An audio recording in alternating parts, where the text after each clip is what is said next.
जय गुरुदेव। उपासना समर्पण योग अध्याय 5 डे 39। हम पढ़ रहे थे कि श्रद्धा की क्या चीज़ सबसे ज़्यादा इम्पोर्टेंट होती है, और उसमें हमने समझा कि भाव संवेदना से ही सारे विचार उठते हैं और सारी प्रतिक्रियाएं होती हैं।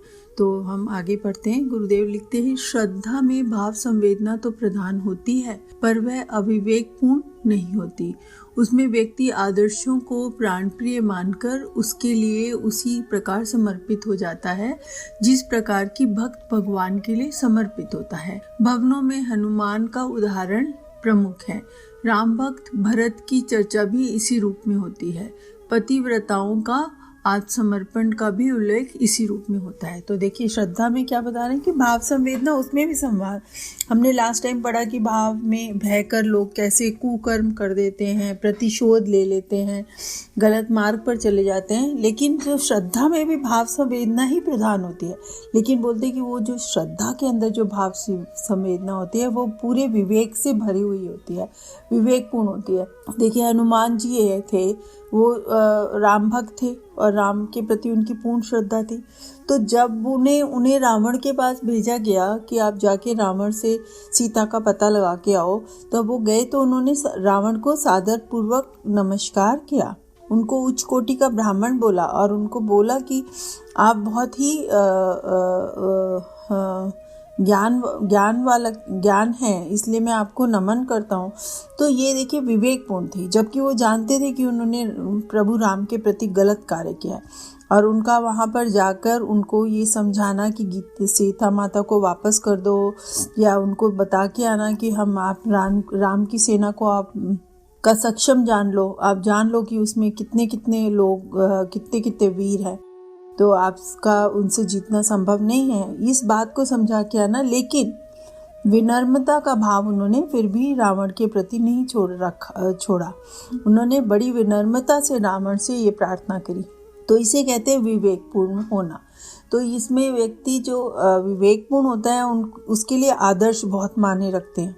आदर्शों के प्रति वो उसका बहुत सम्मान होता है और वो उसके प्राणों से भी ज़्यादा प्यारे होते हैं। कि मतलब वो जैसे राजा हरिश्चंद्र थे, उन्होंने अपने प्राण गंवाने के लिए तैयार हो गए, अपने सब कुछ गंवाने के लिए तैयार हो गए, लेकिन जो उनका सत्य था उसका साथ उन्होंने नहीं छोड़ा, उनका कभी उसका साथ नहीं छोड़ा। राजा बलि थे, जबकि उनको विष्णु जी ने छोटा सा ब्राह्मण बनकर मतलब उनका सारा राजपाट दान में ले लिया। तो उन्होंने जो वचन दिया था कि मैं आपको सारा राजपाट दूंगा, तो उन्होंने दिया, वो उससे विचलित नहीं हुए। उनके महामंत्रियों ने, उनकी माता ने, उनकी पत्नी ने, सबने उनको समझाया ये क्या कर रहे हैं आप, सब कुछ दान दे रहे हैं।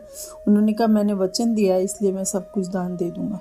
तो ये आदर्श ऐसे महान होते कि उससे विचलित नहीं होते, उसको छोड़ते नहीं हैं। तो जो श्रद्धा में होते हैं वो श्रद्धा के आदर्श महान होने की वजह से वो बड़े विवेकपूर्ण बने रहते हैं। चाहे कितना भी आवेश हो, चाहे कितनी भाव संवेदना उठे, लेकिन वो अपना विवेक उसमें नहीं खोते हैं।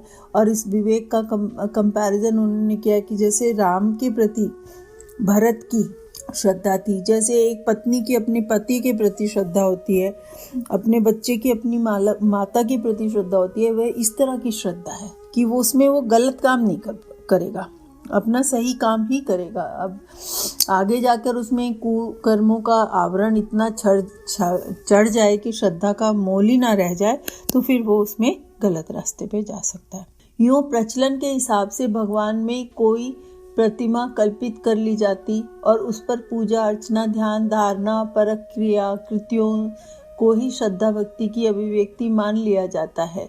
इस प्रयास का शुभारंभ कह सकते हैं और मार्गदर्शक पट्टिका की तरह, पर इस संकेत से दिशा मात्र का बोध होता है। इतने भर से महायात्रा पूरी नहीं होती, उसके लिए तो लंबी दूरी पार करने की आवश्यक पाथिये समेत यात्रा करनी होती है। तो वो बोल रहे हैं कि प्रचलन के हिसाब से तो जैसे उदाहरण पे बता रहे हैं कि भगवान की कोई मूर्ति बना ली और उस मूर्ति की आप पूजा करें, लेकिन उसको आप कर्म कांड करें, उसमें तिलक चढ़ाए, उसमें फूल चढ़ाए, उसमें माला चढ़ाए, उसको प्रसाद चढ़ाए, ये सब करना आपका है, पर ये पूर्ण कोई श्रद्धा नहीं है। ये एक क्रिया है, एक कृत्य है जिससे आपकी श्रद्धा बढ़ती है।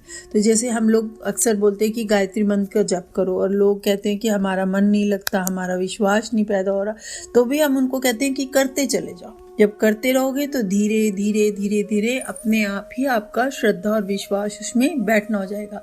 तो ये जो एक कार्य को शुरू करना है या कर्म कांड करना है, ये सिर्फ एक बता रहे हैं गुरुदेव कि एक सिर्फ मार्गदर्शक है जो आपको उस ओर बढ़ाती है ना।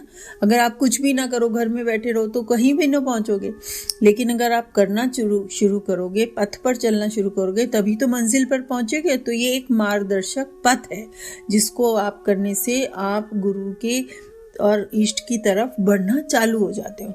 और संकेत दिशा एक संकेत है कि इस दिशा में आपको चलना है और आगे आपको इसी में पढ़ना है। पर इससे कोई हमारी बड़ी यात्रा पूरी नहीं होगी। अगर हम रोज ऐसा करते रहें, सालों साल करते रहें, पूरी जिंदगी करते रहें, तो भी हम कहीं पहुंचेंगे नहीं। अगर हमें पहुंचना है कहीं, तो धीरे धीरे उसी रास्ते पे चलकर अपनी श्रद्धा को प्रगाढ़ करते जाना पड़ेगा। और जब श्रद्धा को प्रगाढ़ करेंगे तो फिर हमें रास्ता और क्लियर नजर आएगा और हम और उस लंबी दूरी यात्रा को सफल करने के लिए आगे बढ़ना चालू करेंगे।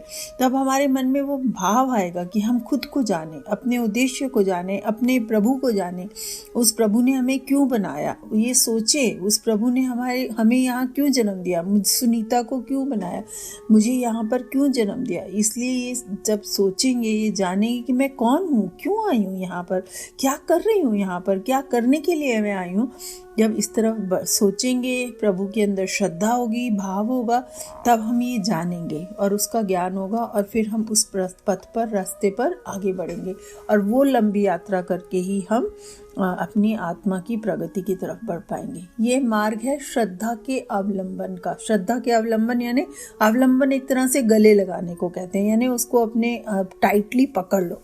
तो श्रद्धा को जो ये मार्ग किसलिए है कि कहते हैं प्रभु का जो मार्ग है वो श्रद्धा को अपने गले लगाने का, अपने आप में उसको होल्ड करने का, अपना लेने का। अवलंबन यानी अपने आप में अपना लेने का है। वह चेतना क्षेत्र की प्रचंड ऊर्जा है ना। चेतना जो हमारे अंदर है उसकी प्रचंड ऊर्जा, मतलब बहुत बड़ी ऊर्जा है उसके लिए। वह न केवल लक्ष्य करती है वरन उस पर चलने के लिए आवश्यक सामर्थ्य भी प्रदान करती है। आदर्शवाद की दिशा में महामानवों द्वारा जो कुछ भी, जितनी भी कुछ बढ़त बन पड़ी है, उसके मूल में श्रद्धा की शक्ति ही काम करती रहती है। बिना उसके ना तो आत्मसंयम बरतना पर बन पड़ता है और ना त्याग बलिदान करते। इसके बिना आदर्श वाह का निर्वाह कैसे हो। सेवा साधना के लिए जो श्रम साधना लगाते कैसे बन पड़े। मन कैसे खाली हो जो वासना, विलासता, अहंता, संकीर्णता से ऊंचा उठकर कुछ ऐसा सोच सके जिसमें उत्कृष्टता अपनाने के लिए उमंगे और कारगर योजना बन सके। तो देखिए क्या है, हमारा जो जीवन है हमने उसको वासना मतलब ये नहीं है कि सेक्स के प्रति अट्रैक्शन। वासना का मतलब है कि किसी भी प्रति के लिए की चीज के लिए लालच, ये भी मिल जाए, वो भी मिल जाए, विलासता मतलब बहुत आराम, शान शौकत वाली जिंदगी, अहंता, अपने ऊपर गर्व, अपने ऊपर बड़ा अभिमान होना, गलत अभिमान, संकीर्णता यानी ऐसे विचार जो कि आपको दूसरों से अलग करते हैं। दूसरों से आप सोचते हो मैं महान हूँ और तुम नीच हो, ये संकीर्णता हो गई, है ना। तो ये ऐसे विचार जो आपकी आजकल की पूरी दुनिया में यही विचार पनप रहे हैं, सब तरफ इन्हीं विचारों का बोलबाल है।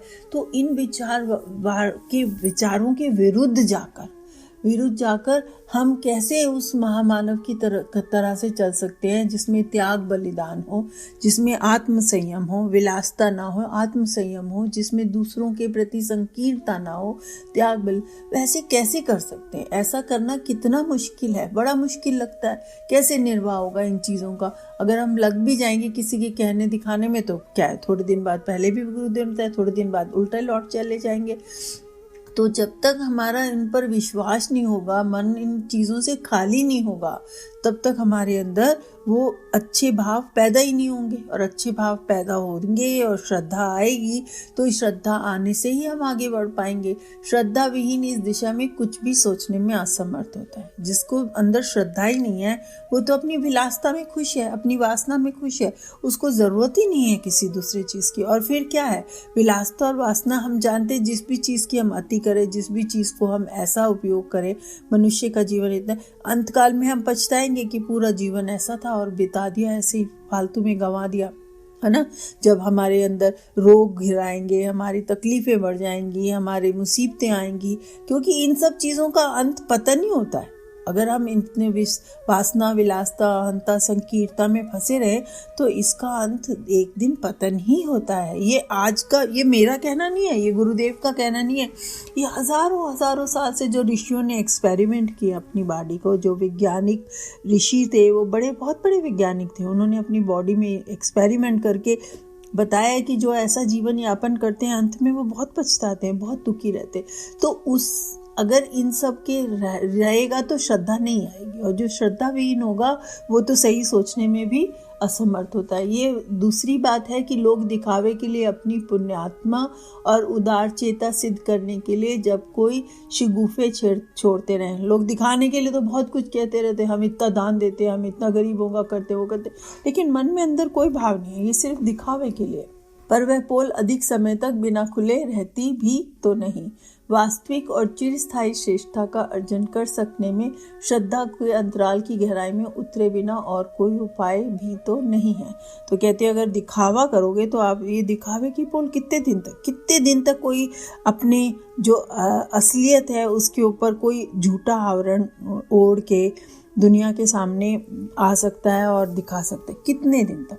1 महीना, 2 महीना, 1 साल, 2 साल, 3 साल, 4 साल, लेकिन एक ना एक दिन तो उसकी असलियत सामने आएगी, क्योंकि वो कोई भी झूठा आवरण ओढ़ के बहुत दिन तक नहीं जी सकता। अपनी असलियत तो वो दिखाई देगा, और जिस दिन वो अपनी असलियत दिखा देगा, जिस दिन उसकी असलियत सामने आ जाएगी, ये सारे आवरण उतर जाएंगे, फिर उसका क्या अस्तित्व रह जाएगा? उसकी कोई श्रेष्ठता को मानेगा नहीं, उसके प्रति किसी का विश्वास नहीं रहेगा, उसके प्रति सबका विश्वास टूट जाएगा।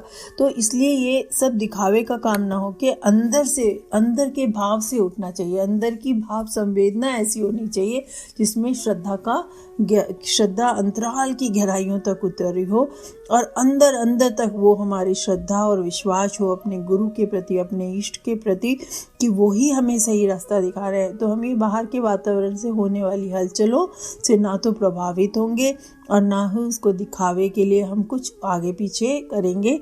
हम सच में वो ही फॉलो करेंगे जो आदर्श है, जो नियम है, जो मेरे इष्ट को प्रिय है, जो मेरे गुरु को प्रिय है, और पूरी समर्पण के साथ उनका कार्य करेंगे। उनका कोई अधूरा छूटा हुआ कार्य है तो उसको करने में अपना मन लगाएंगे, उनकी कार्य प्रणाली, उनकी कार्यशैली को आगे बढ़ाएंगे, जिससे जन जन का उद्धार हो सके। और जो इस भावना को लेके चलता है वो अपनी ज़िंदगी में ज़रूर सफल होता है, और उसको कोई भी तरह से नुकसान नहीं होता। हर तरह से, हर एंगल में वो अपने आप को फायदेमंद जान पड़ता है, क्योंकि उसके सारे कार्य तो गुरु करते हैं और वो गुरु का कार्य करता है, तो किसी तरह से भी वो पिछड़ता नहीं है। तो इसलिए ये भावना करें सबके जीवन में ऐसी श्रद्धा उतरे, गुरु के प्रति ऐसा ही समर्पण उतरे, और सबके मन में गुरु कार्य करने की इच्छा अंतःकरण से, अंतर्मन से, पूरी भाव संवेदनाओं के साथ जागे। आइए अपने स्वाध्याय को यही परिणाम देते हैं। गायत्री मंत्र पढ़ते हैं। ओम भूर्भुवः स्वः तत्सवितुर्वरेण्यं भर्गो देवस्य धीमहि धियो यो नः प्रचोदयात्। जय गुरुदेव।